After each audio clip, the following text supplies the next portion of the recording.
السلام علیکم ناظرین، میرا نام زین عادل ہے۔ ناظرین، عید قربان نہ صرف ایک مذہبی تہوار ہے بلکہ ایک بڑی معاشی اور فلاحی سرگرمی کا دن بھی ہے۔ عید الاضحیٰ کے لیے قربانی کے جانوروں کو بڑے پیمانے پر ملک کے دیہی علاقوں سے ملک کے دیگر بڑے شہروں میں لایا جاتا ہے اور بڑے پیمانے پر قربانی کے جانوروں کی خرید و فروخت ہوتی ہے۔ ناظرین، عید الاضحیٰ پر ایک اندازے کے مطابق 4 کھرب روپے سے زیادہ کا مویشیوں کا کاروبار ہوتا ہے۔ تقریباً 23 ارب روپے قصائی مزدوری کے طور پر کماتے ہیں۔ 3 ارب روپے سے زیادہ چارے کے کاروبار والے کماتے ہیں۔ پاکستانی کاروبار کی دنیا میں سب سے بڑا کاروبار عید پر ہوتا ہے۔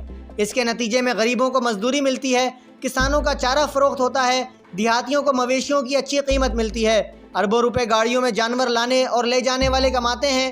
بعد ازاں غریبوں کو کھانے کے لیے مہنگا گوشت مفت میں ملتا ہے۔ کھالیں کئی سو ارب روپے میں فروخت ہوتی ہیں۔ چمڑے کی فیکٹریوں میں کام کرنے والوں کو مزید کام ملتا ہے۔ یہ سب پیسہ جس نے کمایا ہے وہ اپنی ضروریات پر جب خرچ کرتے ہیں تو نہ جانے کتنے کھرب کا کاروبار دوبارہ ہوتا ہے۔ یہ قربانی غریب کو صرف گوشت نہیں کھلاتی بلکہ آئندہ سارا سال غریبوں کے روزگار اور مزدوری کا بھی بندوبست ہوتا ہے۔